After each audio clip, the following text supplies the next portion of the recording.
So, good evening, everyone, and welcome back to My IVF Fences. I'm really happy that we are back. This is our first event after our summer break, and we are here with Dr. Héctor Izquierdo. You can see him right here. Hello, Dr. Izquierdo. How are you feeling? Great to have you back. Thank you for asking me to come back. I'm very happy to be here today and to speak about, as I told you before, this very, very important and trendy topic. Definitely. We are happy that you are back. And let me just mention Dr. Héctor Izquierdo. He's the gynecologist at IVF-Life in Alicante. And it's been, as we already discovered, was like 1 year ago that you were with us. We talked about recurrent miscarriages, if I'm not wrong. And tonight, as you can see, we will talk about implantation failures. So as always, we will start with the presentation. Dr. Izquierdo will walk us through all the aspects and all the tests that might be considered. And afterwards, there will be time for your questions. As always, don't forget to put those in the chat section. Dr. Izquierdo will definitely help you out with those. And before we start, let me just also mention that we are European Fertility Society is proudly supported by PhenoMatch, which is a face matching tool to help you find an egg donor. And if you've seen any of our previous webinars, you know that some of the clinics already use it. And I can only advise just to have a look at our website and find some more information on that as well. And also, I would like to ask, and maybe you know someone who would like to volunteer. We are still looking for some volunteers. If you wish to help us with transcriptions and in English, but also in Spanish, Italian, and French, please get back to me or go through our website, and we'll be happy to give you some more information on that as well.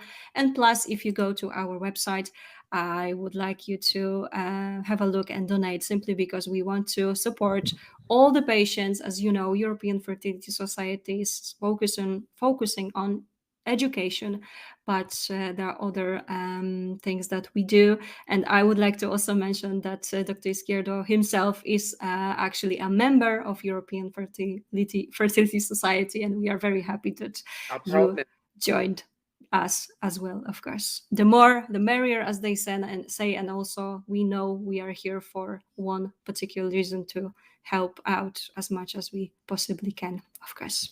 And now let's go ahead with our topic tonight. This is the most important thing tonight. So as I've mentioned, remember, it's being recorded, and I think we can start. Right, Dr. Izquierdo? Of course we will. Brilliant. Thank you so much indeed.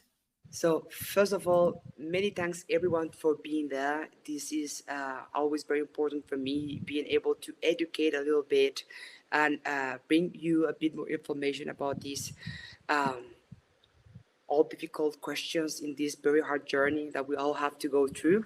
As a patient from fertility myself, it's always important to be informed and get accurate and proper information that we might need. And I really appreciate that you take the time to hear me today. So the dynamic that we're going to have today is pretty simple. I'm going to go all the way to the topic, trying to do it a bit faster. So at the end, I will have plenty of time to answer all of my questions, which is my favorite part of these presentations, answering questions of my patients direct, because there are clinical cases that are better explained if you make questions about yourself or about some cases that you know. We get it more to the operational and how it works, really what all we are speaking about. So today we're going to speak about implantation failure, and to do so, the first thing we need to understand is what is the implantation, what does it mean, how does it work, and once we know how should it work, then we can understand where the repeated implantation failure causes might be. And then to make a little bit resume, I'm going to divide those in those who are related to the embryo and those who are related to the womb or other causes. And at the end, we're going to make some conclusions and then go through all the questions that you are going to be writing on the chat. Then the first thing we're going to explain is what is the implantation? How does the implantation take place? What is involved there?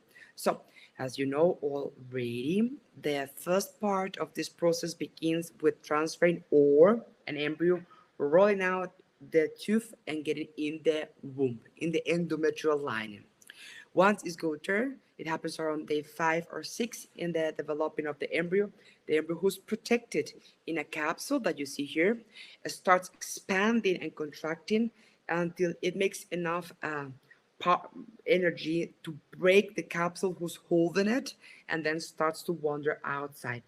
First of all, the trophectoderm, this structure outside it, which is the future placenta, and this structure goes and starts first of all rolling in the lining. In the very beginning of it, what happens is the embryo presents itself to the womb, to the lining, and to all those factors: NK cells, lining, blood vessels, arteria, venous, immune system.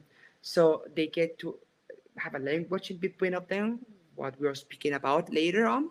And then if this communications taking place and it's appropriate, then the embryo starts letting the trophectoderm, or this future placenta, to start digging in the lining.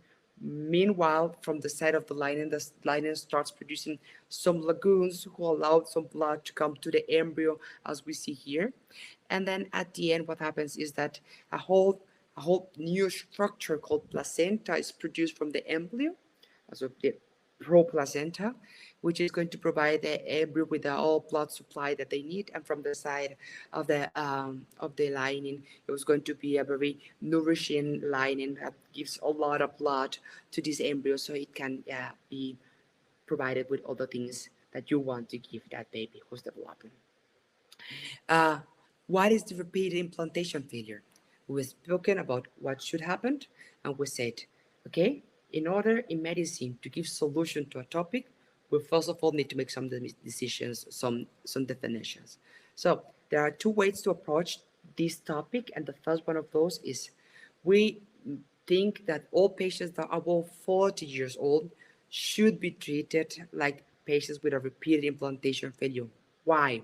Because the opportunity of producing good quality embryos is less than by patients much younger.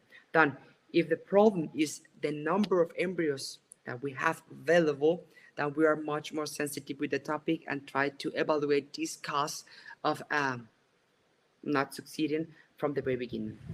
If that's not the case, because we're going either with our own eggs and we have good embryos from good quality, or we go for the egg donation program and we have good quality embryos right away, then we say 3 or more good quality embryos transfer and not succeeding with a pregnancy. That's the definition of it. As said before, I like to divide, for making more understandable the situation, the causes of an implantation failure in one side, the embryo causes, which causes are associated to the embryo, and the other side, which causes are associated to the lining, and the answer of the body of a woman to the embryo in the lining as well. Both taken care of make the dream team that we always say in IVF-Life, that's going to help us to produce a good quality embryo. And the next slide allow us to see a little bit. And the next slide, we're going to go to speak about the embryonal factor, which is what could be wrong with the embryo. And then is this slide, most of the doctors will present at the very beginning to explain a little bit one of the causes for implantation failure. And yes, we all know that genetics is a very important part of the development of an embryo. And genetics from the side of the egg is something that's provided already by the birth of the woman who's producing the embryos. What I mean with that is a woman who's age 30, those eggs she's producing are also age 30, equal 35, 40. So your age is also the age of the eggs you're producing. And the genetical quality of eggs is also provided before we do the egg fertilization with the sperm. Therefore, if we know that women are born with all the eggs are going to have, and those qualities are given, and we know that the nature wants you to get pregnant as soon as possible, because the main goal of the cycle, the bleeding from the very first cycle, is the woman to turn into a mother. Therefore, the nature tries to you to get all those best eggs at the younger age. And what we end up that is if we have an absolute number that just decreases, and we know that the nature is going to try to use those better eggs at the very beginning, then at the end we're going to resolve having less numbers and less quality. And genetically speaking, we're saying that the higher the age of a woman, the smaller the possibility of those embryos being genetically healthy. An embryo who's not genetically healthy is an embryo that therefore is missing some information to fulfill the goal of turning into a baby, or it can produce a disease like, for example, Down syndrome, Turner syndrome, and those diseases that we are aware of. Then the higher the age, the likely it is to have some of those issues. Then, when you go with a when we speak about the genetical quality of the embryos, we say there are two possibilities of taking care of this. If we go for an egg donation program with a very young age donor, then you're taking care of it already, because the younger the woman, the better the quality of this eggs, genetically speaking. Therefore, that's one way to take care of that. And the other way to take care of that is if you undergo a IVF treatment to test those embryos genetically with the help of PGT-A, M, or SR, whatever if you are entitled to do so, or your risk factors make you to do so, then to exclude those embryos that are not genetically healthy, and therefore um, knowing that if you transfer the embryo, that's not going to be the cause for it not implantating. We must say as well in this situation that there are also other causes for it. And when we speak about the egg, we don't just say that the genetic is all of it. We need to understand that there are some other metabolic factors that need to introduce this message of the DNA into the whole protein, the whole molecules, the whole parts of the body later on that make the baby. So this metabolic capacity of the egg is also being given from the very born, very birth of the woman, and then they reduce as well with the age. So a genetically healthy embryo of a 40-year-old woman is not as good, metabolically speaking, as a genetically healthy embryo of a 25, 20-year-old woman. That's something we need to point out as well. This is a very good curve that allows us to see which is the impact that the IVF treatment with PGTA has in the fertility of a woman. And as when we say we're doing IVF treatments in women 35 and younger, we have a chances of an implantation and pregnancy from about 62%. When we go about 35-year-old and this near we get to 40 years old, those chances reduce dramatically from 62 to 18% if we're speaking for women from 35 to 40 years old. Therefore, if we do the genetical testing of the embryos, we overcome these embryos that we won't transfer because they're not genetically healthy, and those are there at a much higher rate of implantation. Good. We're always speaking about X, X, X, and we tempt fertility doctors also to move all these factors more in the way of women. And we also need to say that the sperm factor, the male factor, is also very important, very decisive in the results of the treatment itself. And one of those factors that we know it's very important is the DNA fragmentation of the DNA of the sperm. And let's go to the basics. We know that the only thing that the sperm provides to this constellation of egg, sperm, and an embryo in the future is the DNA. The sperm is just a genetic carrier, nothing else. The rest of the sperm, the rest of the structures are just meant him to go there and make the fertilization. The rest stays out, just the DNA is brought inside. And if you compare a picture, and I will say it this way, from a sperm and an egg together, you're going to see how humongous the egg is in comparison to the sperm. But they still have the same DNA material. And this is just possible because the DNA in the sperms is not packed as it is in the eggs, but it's packed a bit more tight and rolled. If you know something from basic physics, as you're rolling and packing something, the likelihood of it breaking it is higher the more you roll it. Therefore, that could happen with the DNA fact, the DNA. The DNA of the sperm, as it's going to be rolled a lot, it can be broken and be fragmented. It can have small pieces. This DNA fragmentation, what causes is that the egg is going to have later on more work taking this DNA, putting it back together so it can be reddened and introduced into a healthy embryo. Solutions for that is simple. We are nowadays in the possibility of making tests to see how much of those sperms that are produced in the sample are DNA fragmented. And in case that the DNA fragmentation rate on those sperms are high, we can make some techniques to isolate or to take those sperms that are genetically not DNA fragmented, so we can use them for the fertilization in an ICSI or any type of treatment. Uh, Basically, what all they do is the DNA as it is intact shows no polarity, like a magnet, positive and negative, no polarity at all. But if it's broken, as it breaks, it shows us some terms of the DNA that show polarity, as it turns into polar situation. And if it's this way, most of the techniques, what they do is they bring polar fields to these sperms, so those who are DNA highly fragmented will be attached to the walls and cannot be selected, and those who are not genetically fragmented, DNA fragmented, can be taken out of the sample much more easy. Uh, if we're speaking about those embryonal factors and the solutions for that, one of those is, as I said, IVF with an PGTA testing.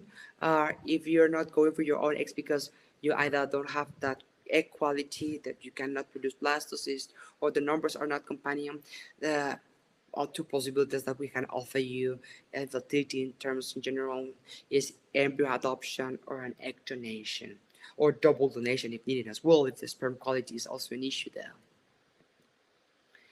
We've spoken about the causes of infertility, spoken about the egg quality, and then I want to move forward to the womb and those factors in the womb that can also be relevant for the fertility. There you go. So, one of the things we know affects the chances of the implantation is this implantation window. What does it mean? Biologically, to be understood, we understand that the thing that triggers the maturation of the lining itself is not the beginning of the cycle, but the beginning of the ovulation. And the beginning of the ovulation is marked with the production of progesterone. So, the progesterone that the yellow body of the egg, of the ovary, produces is what triggers the maturation of the lining itself. And naturally speaking, if an embryo should take around 5 days to be ready to hatch out, to be expulsed from this capsule and wander inside of the womb and implantate him, then the lining normally it's prepared to receive this embryo after 5 days of progesterone around it. The thing is that with the time, some things can happen. One thing is that the eggs need a bit more time to get to the blastocyst, and today 6, for example, that they need more time to get to this moment where they can just hatch out and implantate. That's why one way to help patients with implantation failure is making frozen transfers, because it allows you to freeze the embryo and capturing the moment where it's already ready to implantate. And the other thing is to confirm if the lining is ideally prepared for a transfer after 5 days of progesterone, later or sooner. If you do so and you do a frozen transfer, you're perfectly capable to put back the embryo in the perfect moment, regardless how long the ovulation's been taken, how long the embryo needs to develop. You can make this synchronization and make it more likely to implantate. So, speaking about those cases, is what we're seeing here.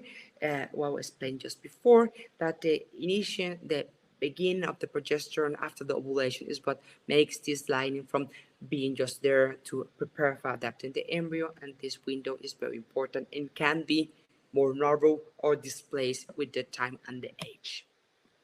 And if we see that this is one factor that we should check, then the simple answer for that is, in our case, the ERMAP test that we do in the clinic, or the ERA test is the same thing, based on some difference that they are possible there. This ERMAP that we do allow us to check which is the perfect moment to place the embryo back, so we can synchronize, as I said before, with the help of frozen transfer, the egg, the embryo, and the lining for a perfect implantation.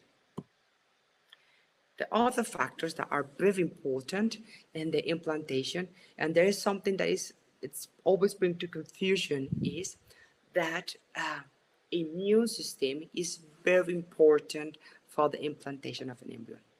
It's not that it's bad, it's good and needed, it just needs to be balanced.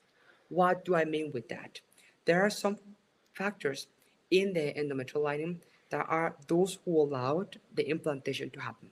So once the embryo comes inside of the womb and is prepared to implantate, the embryo shows what I'm saying here, some factors called HLA antigens to present yourself. It is that passport when you go into through the soul. And what do the duty? And once you add them, there are some natural killer cells that have some key receptors that allow this embryo to present itself. And if they accept, and they trigger a chain of changes, metabolically speaking, of the lining who allow the implantation. These immunological factors that could be displaced can be very important and very challenged in terms of implantation. We're going to go all through them. So, speaking about immunological factors, we know that the NK cells, the Th1, Th2, Th17, and T regulatory, and the blood lymphocytes are the most important cells on the implantation. And each one of those has an importance. The NK cells are there to work as an immigration policeman. They're in the duty, and they stand there and they check if that structure that's coming to implantate it's suitable for you. And if they are so, they trigger, as I said before, the implantation and allow the embryo to implantate. If they're too high in concentration there, they can be a problem for the embryo to implantate properly. But even the same, if they are too low, this interaction might not take place. And if there doesn't take place, then this triggering of the maturation at the beginning of the implantation is not going to take place. Those Th1, Th2, Th17, and Th regulatory, there are immunological cells that need to be seen in combos. Th1 and Th2 together, Th17 and T regulatory together. The Th1 and Th17 are cytotoxic, are a bit more aggressive, and the Th2 and the Treg, as they say, regulatory, they are a bit more like they modulate the answer and are like the ONU a little bit. They try that everyone can be there in peace and deal good with each other. If there are some disbalance in this quotient from cytotoxic and regulatory, that might be some issues for the embryo to implantate. You might end up rejecting the embryo, finding it as foreign, although you want to have it. And the other thing that we have there are the B lymphocytes that, as we know, in the immunology, are responsible for producing antibodies that are there to protect the womb and the embryo from bacteria, pills, and all those things that can produce an infection as well. Those, if they're in too high dosages and put too much antibodies, can as well be a problem for the implantation of the embryo. Depending on what we see in these factors, there are suitable therapies for that.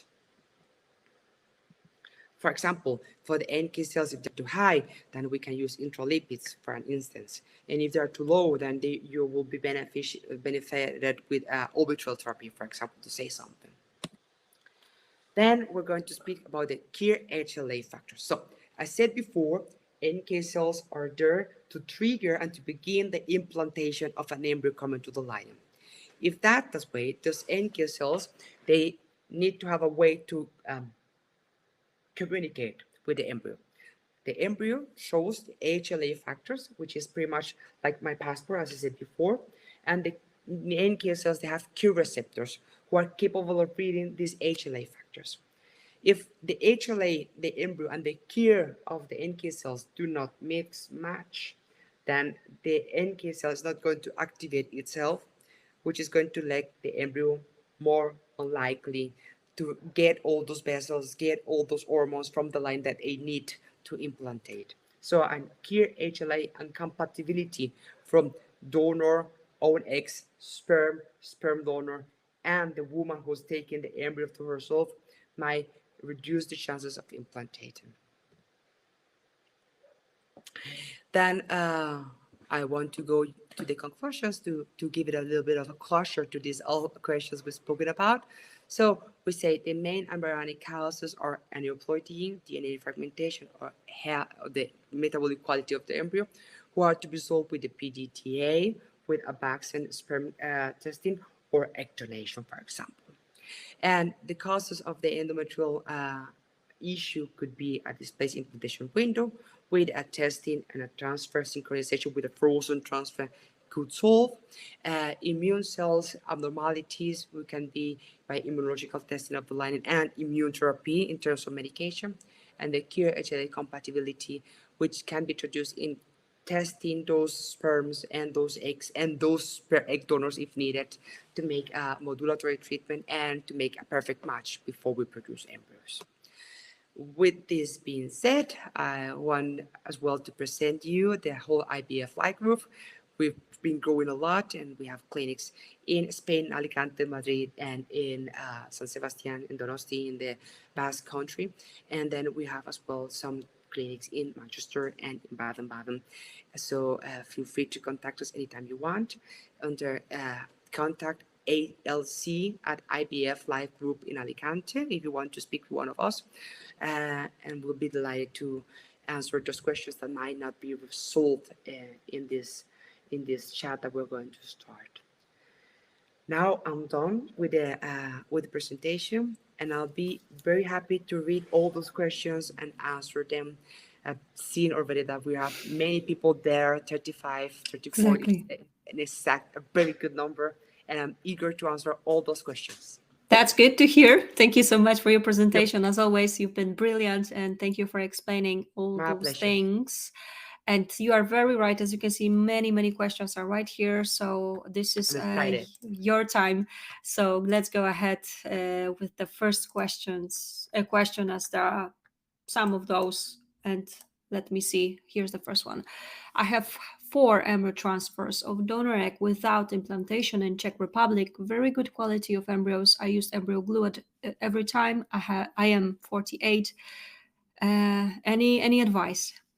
A lot of them. First of all, I would like to see how is her lining reacting.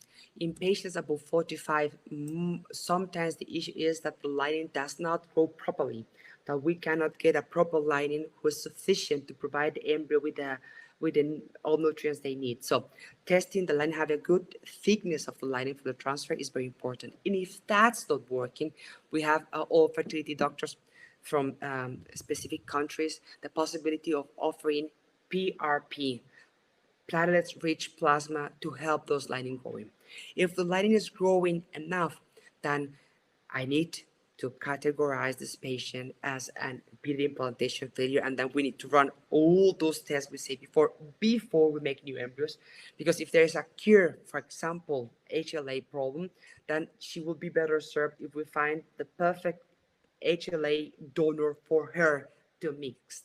And to consider as well, we will need to have a look on the man if there's a husband taking place in this situation, because it can be a single woman or a couple of girls. And if there's a husband there, we need to see as well what type of HLA he has and if there's a compatibility there to give her the proper treatment. So I will say, to resume, taking care of the lining, see if it's growing enough, if it's bigger than 7.5 or 8 millimeters, and if so, testing the implantation window and all those factors as explained before. And good All luck. right. Of course. Best of luck. Thank you so much. And let me just go straight to the next question from the very same patient, okay? So in the case of egg donation, is it recommended to do KIR and HLA? The donor is anonymous. We need to understand one thing, that the donor is anonymous means that either the woman who's getting donation nor the woman who's donating nor the child who's going to be born out of that can get the information. But we doctors do. And in the case of Spain, the Spain Ministry of Health is very, very controlled. They are very, very organized. And the Spain health system knows as well who's donated what. There's a national register in Spain that let us follow whose eggs are going where, whose donors has donated how many times. And in this specification is what I said before.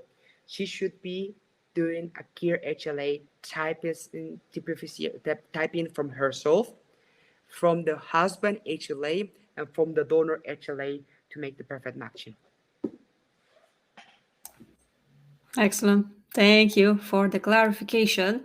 Now we will go to the next question. Lots of details. Okay, so let's have a look at this. I have had 7 euploid transfers made with own eggs and my partner's sperm, all with no implantation. We have been investigated extensively: karyotype, thrombophilia screen, autoimmune antibody screen, hysterosalpinogram, hysteroscopy, laparoscopy, ERA, EMA, ALICE, CD138, NK biopsies, and full blood immune testing. The only abnormality that might account for the implantation failure is a complete DQA1 match between me and my partner. I have not responded to LIT. Will this ever work in me? What am I missing? Should I move to surrogacy or keep trying? We have 12 euploid embryos remaining. No issue to make embryos at all. There's one thing that we said, doctors sometimes, and it's infertility unknown origin. There are a lot of new things that come all the time. We've evolved a lot to get to new details in this situation, but there are still some things that we don't know, based probably on the thing that we cannot go further in research. So we know we have eggs, we know that they implantate, but how it directly works with something we are not able to know perfectly, because researching with embryos and the line of a woman, it's not allowed nowadays. So in Europe, it's very complicated to get an ethics commission to approve any studies in fertility at all, and then go into the idea of studying embryos itself and how they implantate is crazy. No one's going to allow us that, or at least not in Spain. Therefore, there are things that we still don't know. I think I haven't seen there that there's the clear HLA testing there. That would be something that we can be testing there. And the other question I have is age of the egg of the patient, because as I said before, although PGTA increases the chances of the embryo succeeding, the age is also a factor, and then perhaps egg donation might be an option before XR35. Test is fine. And so in this situation, before I moved to surrogacy, and that's a very, very personal situation for every couple. As I always said, family models are a lot. I myself am married to a man, so for us there's a lot of things that were not possible, and we find for us best thing to do. It's not that I'm against surrogacy or whatever. Everyone should have the option that they need, but if the woman wants to leave the pregnancy itself, I will try at least one embryo adoption. If there is better chances there, and if it's not, then surrogacy might be an option for her as well. As you can see, there's a follow-up. In fact, we have been told sperm and egg quality is amazing, the best result the clinic has ever seen, almost all AA grades. It's and there's one thing that comes into my mind. There are new studies that saying, if you want to make some extra testing here, that heavy metals might have a toxic effect in the implantation of embryos. So through eating, to diet, to many things, or exposition to work, we can accumulate higher levels of heavy metals in our bodies, and those don't make us sick because the concentration is low for us to get sick, but they can be very toxic on embryos. If you have any friends in embryologist laboratory, you'll see that the embryo laboratory is like a vacuum sealed atmosphere. No perfumes, no ethers, nothing is allowed inside, because everything can be toxic for the embryo. So a high concentration of heavy metals can be also toxic in the embryos. Since she's done so many things, I would like to test her as well, her heavy metals level in blood, because I've had three similar patients like her that have very high blood and plump levels in blood, that with completely changing of the diet reduce those levels, and they are pregnant at the moment. So this would be something that she could take as well, since she has so many embryos to transfer still. Of course. Thank you so much indeed. That was okay. Yeah. There is a comment, so let me just show you. Yeah, we don't even use. We only eat organic. We follow whole food vegan diets. I'll still test them. You'll be Yeah. surprised. The patient I had the first one treated like that was a 33-year-old woman with genetically healthy embryos. She was slender, no blood sugar, no blood pressure. She was uh, a woman who you will be perfectly exact by saying she was someone taking care of her nutrition properly, and she had still high levels of heavy metals. So you can get always tested It's better to test rather than just to, maybe. You to never think know, right? perhaps. You never know. Exactly. All right. Thank you so much, Jane, for your questions. I do hope that was helpful.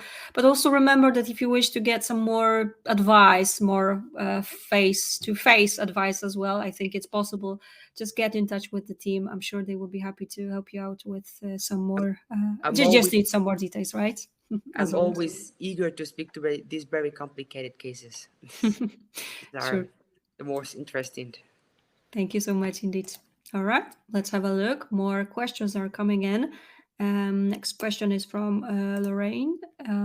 I am 38, used donor eggs, semen excellent, created 2 blastocysts for AA grade, fate transfer, had hysterosalpinography, and hysteroscopy, all clear, no endometriosis positive for abs, was taking blood thinners, aspirin, progesterone, estrogen, and why would it fail?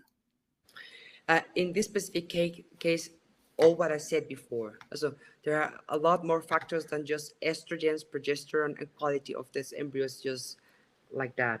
And this question that I'm getting there is pretty much perhaps 30 to 40% of my consultation. There's a lot of countries where uh, these all factors are not being tested. We have a bit of a problem with lobbies. There are some countries that are reducing the chances of doctors making tests from things that are being researched. One of them in the UK, for example, this new traffic light system forbidden or this recommend the doctors to do this type of testing, and this is important as well. We've had patients to come all around the world with very good quality embryos that have been wasted because the other factors were not tested. And with simple changes, might be done. So, Lorraine, if your clinic does not offer this type of testing, there are a lot of clinics that do this type of things, and you can always win information from each other. We are in a globalized world, so please open your site and look for something else, not because you want to not use those embryos anymore, but because you can get some information that you can use in the future transfers. And but I repeated, implantation failure patient, although egg donation, we always recommend PGTA to be absolutely sure that those embryos are healthy, because there are also non-genetically healthy embryos on egg donation as well. We need to remember that the chances of a healthy embryo of a young donor are the young person are higher than an older person. But when you do a stimulation to retrieve eggs in a donor, some clinics are very aggressive. They want to obtain the major number possible of eggs. That's why we do it a bit differently and do fresh cycles with very reduced number of eggs retrieved. And the more you stimulate the woman, the more number of eggs you produce, the quality of those can be a bit less good. So if from one donor she produces in one cycle 20 eggs, at the end some of those might be also genetically unhealthy because you're pushing the body to the limits as well from this young woman. So in egg donation as well, PGTA, it's not crazy if we're speaking about a repeated implantation failure. Thank you, Lorraine, for your question. Thank you, indeed. Thanks a lot for yet another answer to the question. Okay, let's have a look. Next patient for you here. I have used donor eggs twice, both times resulting to a failure of implantation. How is that possible? Pam, because X is not everything. There are a lot of factors involved in implantation, as I said before. Uh, in this particular case, when you've done egg donation and you're not pregnant, my very first advice is go back and go to the basics and check everything before you move forward. This is mostly also needed psychologically speaking. Why?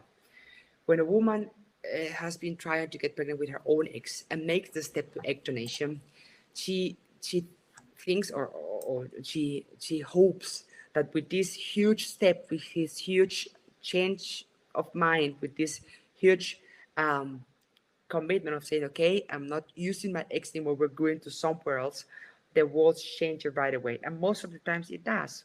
I normally in egg donation, I do a very first embryo transfer with no further testing. And those patients, to 75% are pregnant in the first transfer, which is already amazing. But I don't do 2 times without offering testings already. Because if you don't get pregnant with egg donation, that can be very mind breaking for the couple or for the family. They start feeling that their bodies don't work anymore. And that might be some things that can be treated that we haven't seen before. So in this particular case, my advice will be like in the sum, stop and stare, have a look around and see what hasn't been tested already before you make a new transfer. Thank you, indeed, once again for this.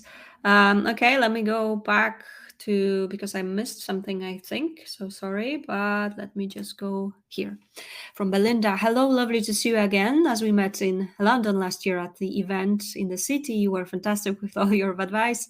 Since then, we completed our batch cycling. I have just undergo NK cells Th1/2 testing to see if I'll need IVIG or other immunology treatment. What's your opinion on IVIG or just using prednisolone to treat from immunology way to help with maintaining pregnancy? The last transfer was in June. It was the first pregnancy I've ever had, but it turned to chemical. But the good thing was I did get pregnant. Do you think prednisolone 25 milligrams is good to use? Depend on what we're doing.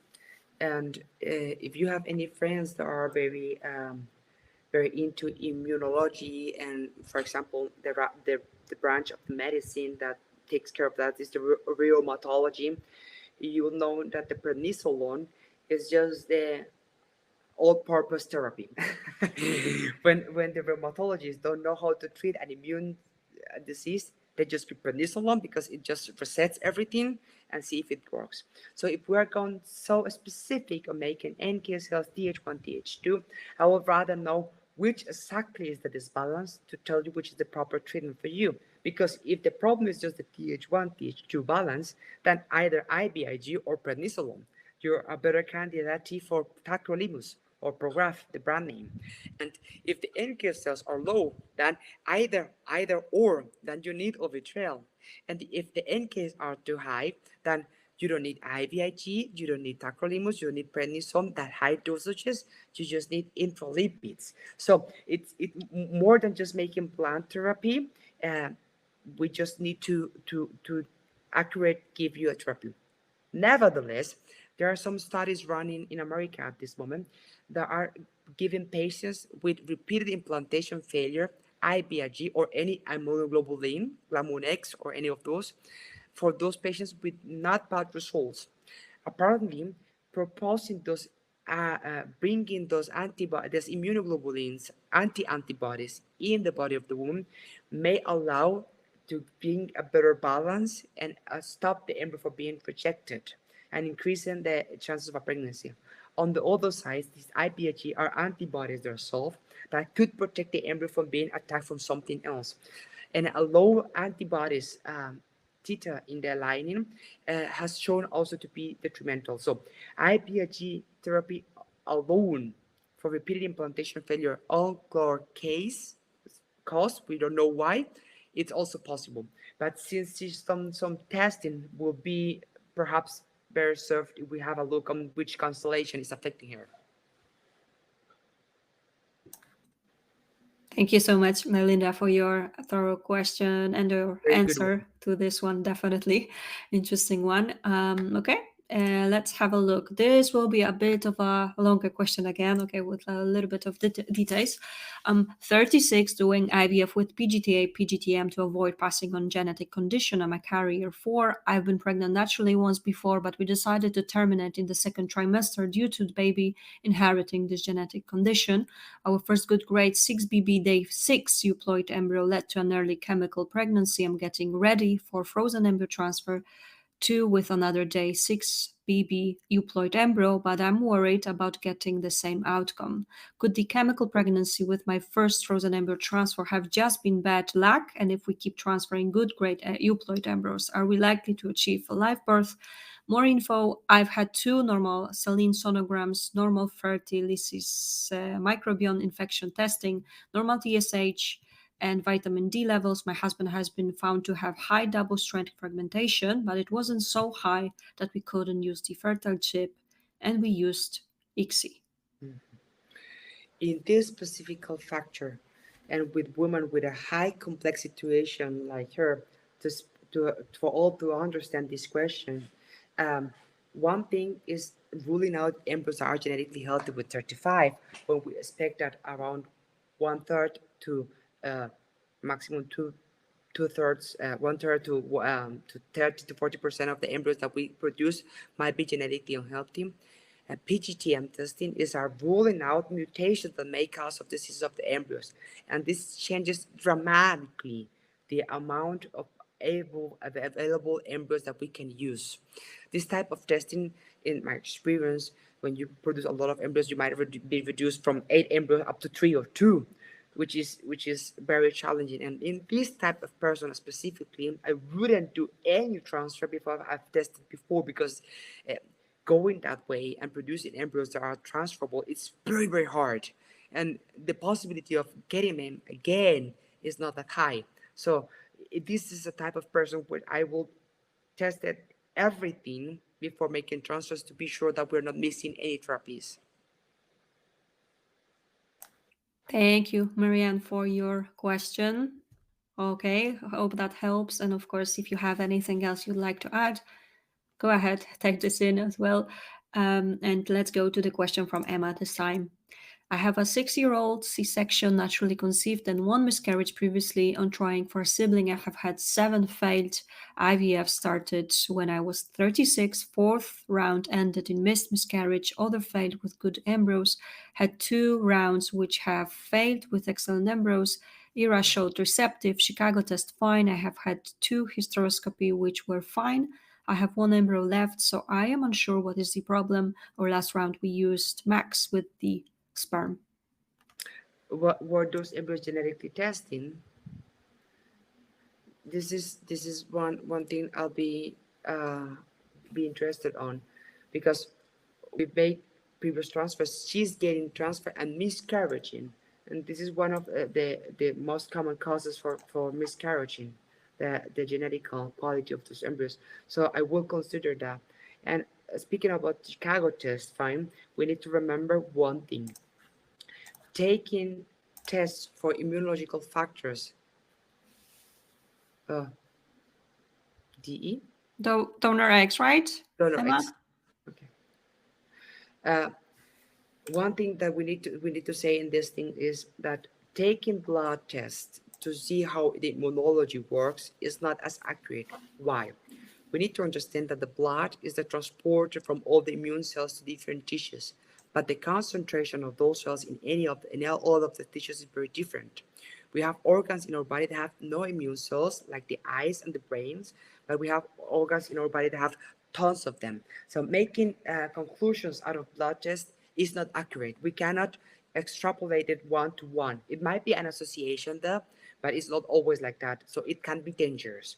So I'd rather test immunology directly on the womb to be sure how does work at the moment. And the second thing, we need to understand that the immune system of a woman is not the same the whole time.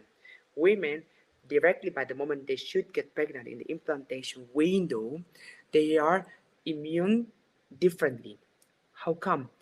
There is from the body of a woman who's trying to get pregnant always an immune senescence. The immune system of a woman goes down for the embryo to implantate.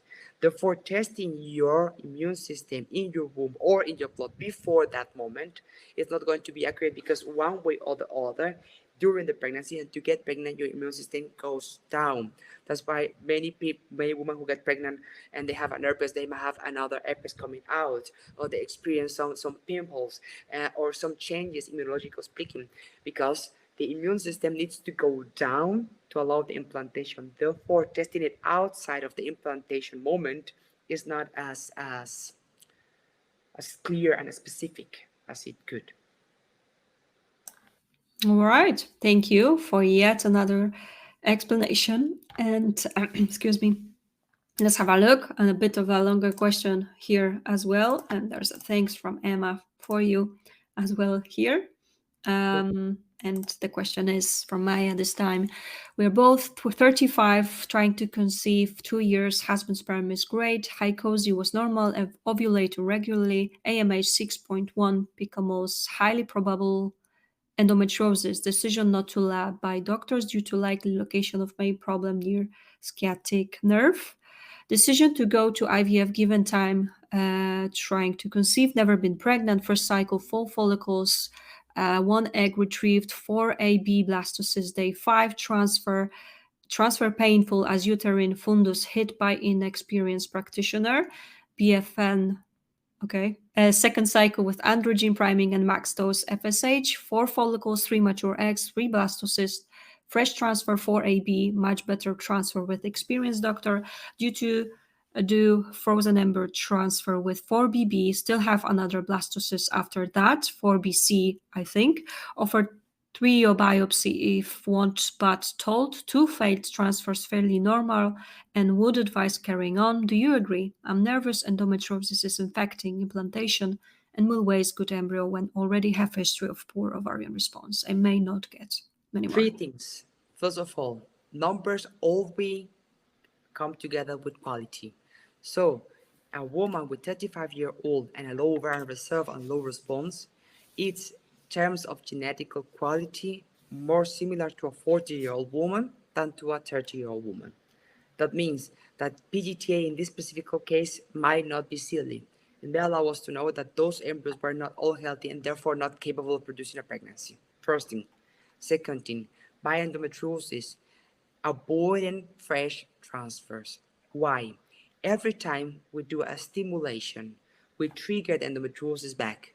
High dosages of FSH, high doses of estrogens make endometriosis more active. And thus endometrial tissue lying somewhere else but in the womb produces inflammation. And this inflammation makes the whole environment less welcoming for an embryo. And then frozen transfer with down regulation with the capeptil. There are some studies saying that using the capeptil for 3 months before transferring an embryo may reduce the inflammation caused by the woman, by the endometriosis, and therefore increasing the chances of an implantation. And saying that 2 embryos failed is not such a problem in a woman that struggled that much to produce embryos. For me, it's a no-go. I will test her before I make an S transfer. All right. Again, thank you so much for yet another excellent advice. And if you can clarify this one, can you clarify with PGTA test help with choosing the right embryo? I have 5. I have read that this test does not help. First of all, tested embryos that are already frozen, silly. And this is a very common technique in the UK that hits my nerves very, very, very strongly. One thing is that we are very good at freezing embryos, which is amazing. But one thing is come to the idea of freezing an embryo, to freeze it, biopsy it, freeze it again, to have it to unfreeze it to transfer. This makes, out of my perspective, very, very, very few sense. So from that point of view, of the embryos have been already frozen, defreeze them to test it and to freeze it again reduces the chance of implantation highly. First thing. Second thing, the thing is, if the embryo is not tested genetically, we don't know if it's healthy. And if it's not healthy, it might not have the enough information to implantate at all. That's why PGTA testing might be helpful for you. And what I mean from many clinics in the UK, and this is important when you're looking for a clinic to work, please look always for a clinic that they can perform the biopsy of your embryo directly where they take where they do the culture. There are some clinics that they do the stimulation, make the retrieval, leg the embryos to culture, freeze them, send them somewhere else where they defreeze them, biopsy them, then they send it back to the clinic so they can transfer them back. And this is a total no-go. This is something we should always avoid. Are we all there? Yep, sorry. Oh, I'm right sorry. here, of course. Thank you so much. I was afraid that I was speaking to myself. No, all is okay. Don't worry. So I thank you don't so like much myself for that much. your thank you for your advice and explaining. This is definitely important to remember. There are a few questions left. We will be finishing slowly. Of course, if you have more, you know what to do. I think there is a follow-up. Okay, sorry, just give me a second. Yeah. This has to be so this has to be done before freezing. I was not aware of this and they are already done. Yeah. This doesn't has to. It's ideal to be so. Yeah. When you the freezing and freezing process, we've gotten very good for that, but it's still some sort of damage for the embryo. It's not a damage, a challenge for it. And if you challenge the embryo twice before you transfer, ideally, a clinic with good work standards should always biopsy embryos fresh at the perfect moment, day 5 or 6. Okay, thank you. And actually, we will go back to our previous patient, okay? Marianne, sorry. If you can have a look, right? So this is a follow-up. All our embryos are PGTA tested in addition to 2 saline sonograms, microbiome infection testing, a sperm DNA fragmentation test. We've had a karyotype blood clotting test or have come back normal. Are there any other tests you would recommend we do before next transfer? Gear IHLA, as I said before, Mm-hmm. because they might be they have a benefit with granulocyte, depending on the results. And I don't see implantation window testing there. If not, then that would be something to add on. Mm-hmm. And the the immune system testing, I don't see it as well. That might be another option for them. Mm-hmm. Okay. Hope that explains it, Marianne. Of course, if you have anything else, go ahead, okay? But there are 3 more tests that you possibly could do in such case. All right. Let's have a look. There is another question here, but yeah, there is a thank you from our patient. So thanks for that. Okay, let me see. Yeah, Lisa has another one. I just had a 4th failed donor embryo transfer with a 3rd donor with 1,5AB blastocyst. First donor, I had a fresh cycle and it was chemical. I have 2,6BB that my doctor wants to transfer next time. He wants me to do an ERA. My BMI is 32. What test would you recommend? I have hypothyroidism, which is under control. So the ERA test for sure, immunological mapping of the lining for sure as well. And what I always say, BMA, it is important. We need to understand that blood sugar acts like a toxic thing in the blood for the embryo and for ourselves. And more than reducing the BMA, what I always say to my patients is change styles. So I don't want my patients to, I don't want to sit here and say you should lose that many kilograms, because it's very easy to be said.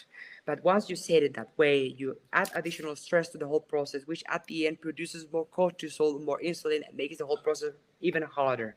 So my goal is always forget about the weight, forget about the BMA, and start eating healthy. Change carbohydrates to vegetables and fruits. Change processed food to fresh food. Change fried things to grilled or iron things. All those changes change simple carbohydrates like bread and sugar for pasta, potatoes. Things are complex carbohydrates and help you better. So my proposal in this type of patients is do not focus on weight because this is a very emotional and complicated thing to do. So just focus on changing your habits and doing sports. But when I say a sport, I don't want you to go run New York's marathon a day. I just want you to wear some comfortable shoes and do half an hour 3 times a week. Alone, those small changes in your habits are helping you to get pregnant. Sometimes they just get so focused on trying to lose weight that at the end, this all stress and this all currents that their body makes, it makes it even harder for them to get pregnant. It's about just changing styles and doing things right, and the time will say the rest of it. All right. Again, thank you so much for that excellent advice. Indeed, this is always very stressful. So thanks for bringing this up as well. Okay, Frank has a question in regards to what you have said about toxicity. So, can work environment affect toxicity? Example, dentist or hospital. Also, how long to reduce or rid body of toxicity? Indeed, we are in many environments very exposed to a lot of things. For example, dentists are with radiation from X-rays also exposed. There are some alginate, some chemical things that they use as well. Uh, Reducing exposure, well, we need to work. So what I always try to say is mostly if you work in a good environment work, there are some risk factors that are always disposed to yourself. We always know what are the things we do that can be related to toxicity, and that's something we can avoid. And the other thing is we need to understand that the only toxic that is in the work is not just work, environmentally speaking, something stress, habits, sleeping at night, long shifts, and things like that. Those are all very important as well with the treatment. Thank you. And Fran has one more actually. So, what about the technician doing the transfer? To what extent might their expertise influence implantation failure? For sure. It's like the, we must say that the transfer is not as very complicated procedure itself, but doing it right demands a certain expertise on that. So that's been proven. If you see the studies, a doctor who has 5 years or longer experience making transfer is more likely to produce a pregnancy than the other ones.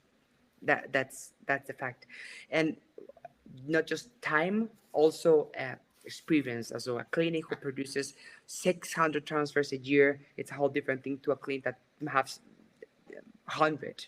It's how you do it, how you proceed, how you know the anatomy, how you get in the lining and put the embryo back is also very important. Excellent. Thank you so much again. There's another question, a bit of a longer one. We will be finishing, okay, but I guess we can take like 3 more questions that are left. I have transferred 6 euploid embryos. I have a 5-year-old from the first frozen embryo transfer, had 3 failed transfers, and then success when adding Medrol and Levodox in January. We lost the baby at 12 weeks due to SCH causing a placental abruption. Our transfer after that wasn't successful, and we only have 1 embryo left preparing to transfer in November. Would this be considered recurrent implantation failure? Is the SCH related to immune issues? Should we change my protocol?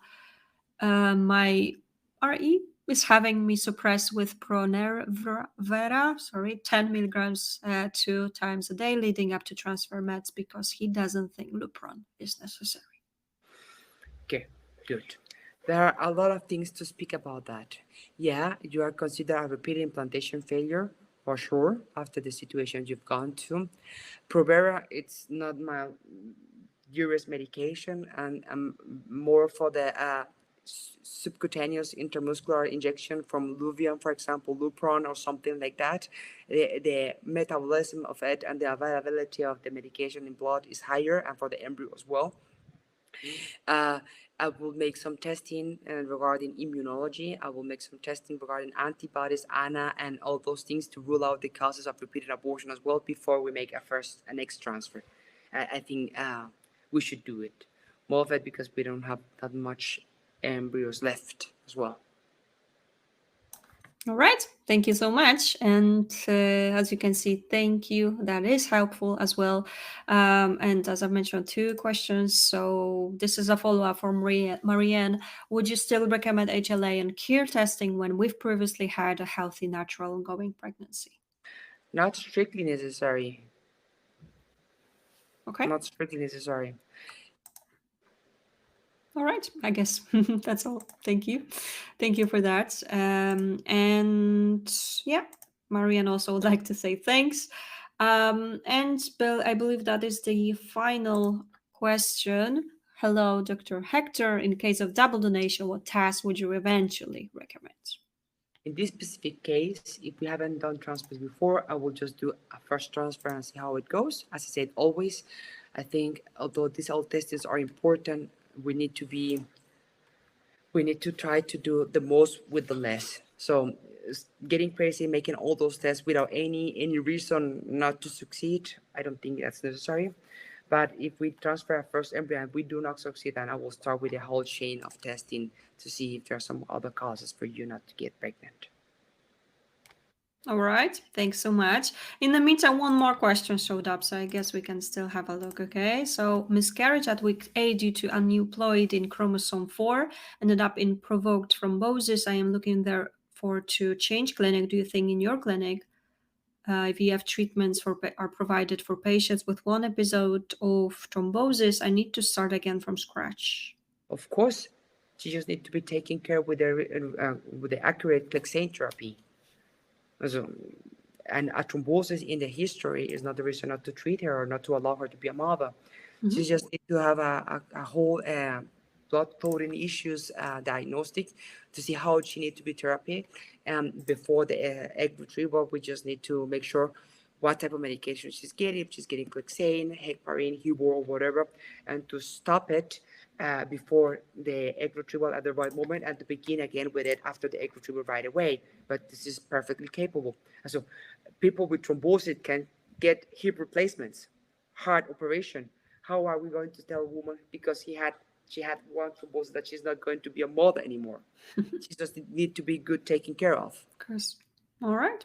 Thank you so much. And as you can see, there's a comment from the patient.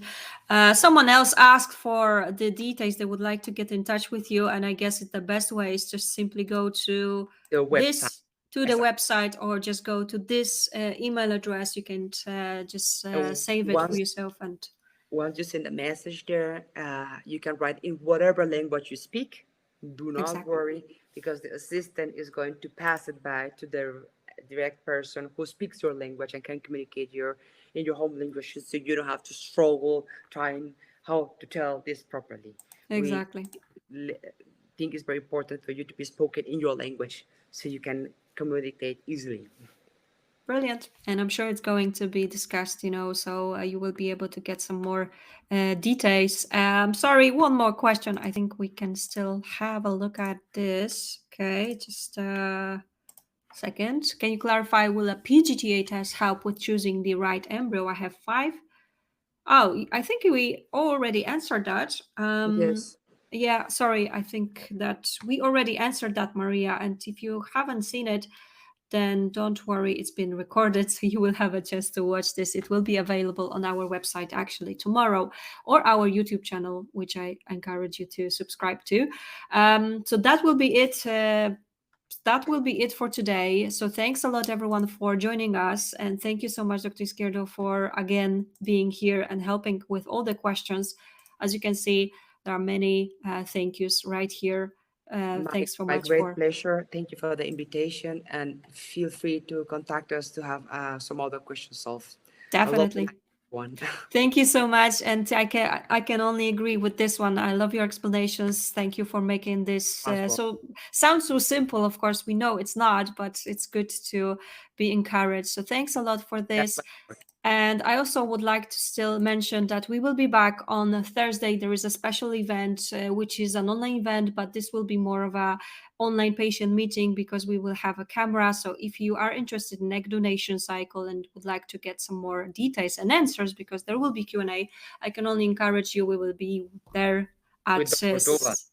Yes, with New Life IVF in Greece. So I hope you will be able to join us. As I mentioned, this is a different event. It's not a webinar. It's not going to be recorded, but you will be able to simply ask the questions to the doctor as well. It will be more of a face-to-face kind of thing. And also, again, thank you to Phenomatch for supporting European Fertility Society. And as I mentioned, this is it for tonight. However, we will be back. Actually, there is one more webinar that has been rescheduled. The webinar is tomorrow. We will discuss how to cope with IVF, how to prepare for IVF, and we will have Monica Bivas with us. So I hope you will be able to join us as well. Dr. Izquierdo, till our next event, thank you so much. Enjoy your evening, and thanks a lot for joining us. Bye-bye. Thank you. Bye.